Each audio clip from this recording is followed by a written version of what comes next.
একটা গল্প বললাম। সমুদ্রের মাঝখানে এক জাহাজ প্রচণ্ড ঝড়ের মধ্যে পড়ে লণ্ডভণ্ড হয়ে গেল। সেই জাহাজের বেঁচে যাওয়া এক যাত্রী ভাসতে ভাসতে এক নির্জন দ্বীপে এসে পৌঁছালো। জ্ঞান ফেরার পর প্রথমেই সে আল্লাহর কাছে প্রাণ খুলে ধন্যবাদ জানালো তার জীবন বাঁচানোর জন্য।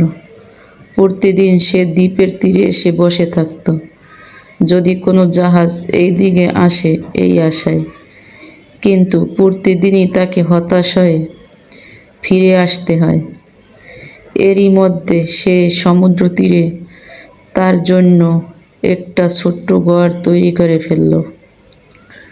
সমুদ্রের মাছ ধরে এবং বন থেকে ফলমূল শিকার সে খেয়ে বেঁচে থাকলো। এরই মধ্যে সে একদিন খাবারের খোঁজে বনের মধ্যে গেল। বন থেকে সে যখন ফিরে এলো তখন দেখল সে তার রান্না করার চুলো থেকে আগুন লেগে পুরো ঘরটি ছাই হয়ে গিয়েছে এবং তার কালো ধোঁয়ায় আকাশ ভরে গিয়েছে। লোকটি চিৎকার করে বলল, হায় আল্লাহ, তুমি আমার ভাইকে এটাও রেখেছিলে। পরদিন সকালে এক জাহাজের আওয়াজে তার ঘুম ভাঙল।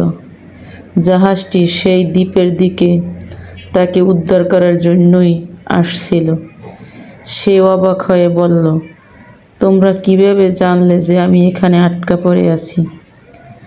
জাহাজের ক্যাপ্টেন জানালো, তোমার জ্বালানো ধোঁয়ার সংকেত দেখে।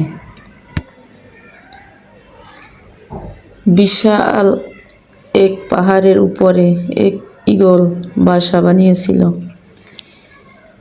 ঈগলের বাসায় ছিল তার 4টি ডিম। প্রতিদিন সকালে সে এগুলো রেখে খাবারের খোঁজে উড়ে যেত। একদিন ঈগল যখন বাসার বাইরে ছিল তখন ভূমিকম্পে গোটা পাহাড় নড়ে উঠল। এতে ঈগলের একটি ডিম বাসা থেকে ছিটকে পড়ে গেল। গড়াতে গড়াতে সেই ডিম এসে পড়ল পাহাড়ের নিচের এক মুরগির বাসার উঠোনে। মুরগি সেই ডিমটিকে নিজের বাসায় নিয়ে এলো, অন্যান্য ডিমের সাথে রাখল, যত্ন করে তা দিতে থাকলো। একদিন সেই ডিম ফুটে ঈগলের একটি সুন্দর বাচ্চাও বের হলো। মুরগির বাচ্চাদের সাথে ঈগলের বাচ্চাটিও বড় হয়ে উঠতে লাগলো। কিন্তু সে ভেতর থেকে যে সবসময় অন্য কিছু অনুভব করত। আকাশে একদিন ঈগলের একটা ঝাঁককে উড়ে বেড়াতে দেখে সে মুরগিকে বলল, ইস, যদি আমিও তাদের মতো উড়ে বেড়াতে পারতাম। মুরগি হেসে উত্তর দিল, তুমি কিভাবে উড়বে? তুমি তো মুরগি এবং তুমি কখনো উড়ো না। ঈগল মাঝে মাঝেই তার স্বগোত্রীয়দের উড়ে বেড়াতে দেখত এবং স্বপ্ন দেখত সেও তাদের মতোই উড়ে বেড়াবে। কিন্তু প্রতিবার সে তার স্বপ্নের কথা জানালে মুরগি বলতো যে এটা একেবারেই অসম্ভব। মুরগির এই কথাটি ঈগল বিশ্বাস করতে শিখল এবং তার জীবনটা বাকি মুরগিদের মতোই কাটিয়ে দিল। অনেক দিন এভাবে কাটানোর পর একদিন সে মারাও গেল। আসলে আমাদের জীবনেও এটা চরম সত্য। তুমি যা বিশ্বাস করতে শেখো একদিন তুমি তাই হয়ে উঠবে।